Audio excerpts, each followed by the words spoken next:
So it has been proven that once the articular cartilage is damaged, it's very difficult to improve it, and it ultimately lands in osteoarthritis. And treatment algorithm for any cartilage disease has been proven for years that from palliative to reparative to restorative is the algorithm. And you have to come back to the developing new cartilage and trends. There are different mechanisms and ways you can achieve that. The articular cartilage, once it is damaged, you can try to attach it or reattach it, but there is a very little role for reconstruction. And most importantly, it leads to the very great decision making, which kind of treatment is required. Mind you, the articular cartilage is fourth in the thorn to be taken into consideration after realignment and the ligament reconstruction and meniscus transplantation if required. And knee should be considered as an organ because once it is damaged, the ligamentous instability and mechanical malalignment, you may not get the similar knee pattern or knee recovery. And the best way could be the realignment surgeries, which can give you a complete normal workup for the knee surgeries. So what is the current trends in the cartilage management? First and foremost is the best is to benign neglect. If you have seen it during arthroscopy, just neglect it. Could be non-operative management, debridement alone.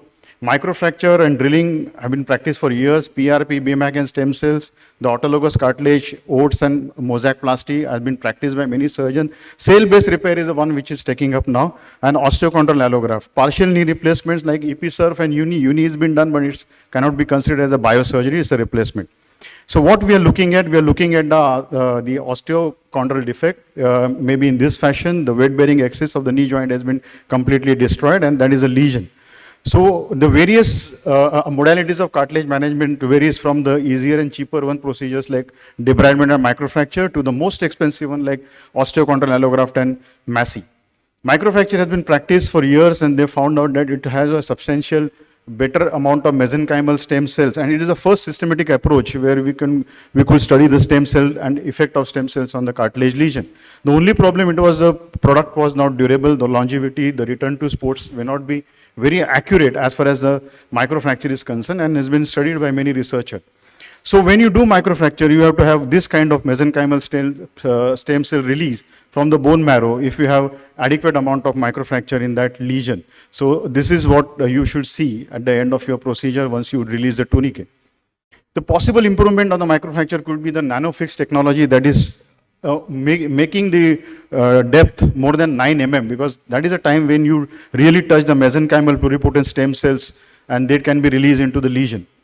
It can be augmented, the microfracture can be augmented with chondroglide, which is not available in India, or a simple PLA PCL scaffold, which we have developed at KEM Hospital. The osteochondral allograft defect could be managed by the OATS and mosaic-plasty, as you can see here, and consideration of OATS should be given whenever there is a lesion less than 2 centimeters square, and which can be managed very easily with 1 or 2 plugs, which can be taken to arthroscopy and can be done either open or irrespective of any other open or arthroscopic technique. Cell-based cartilage repair is the technique of the day, and I think many of us are following that, either a ACI, MESI or BMAC, or a partially autologous chondrocyte transplantation, or PASI, what has been described by Dr. Raymond Kubat. The autologous chondrocyte implantation has been more than 20 years in clinical practice, and Matt Friedberg has published his first paper way back in 1994 when he suggested a very good results. And it does not burn the bridges for your future surgery, and it doesn't lead to any other defects. So autologous chondrocyte implantation comes in 3 generations, that is ACI, autologous chondrocyte with periosteum, the CASI, that is autologous chondrocyte with collagen membrane, the MASI, that is matrix seeded and both side chondrocyte is implanted, and PASI is particulated autologous chondrocyte grafting, which is popularized by Raymond Kubat. So this is the one which has been recently in market. It's not available in India, but it's a very, very promising technique which can be used for cartilage management. There has been a report by UK,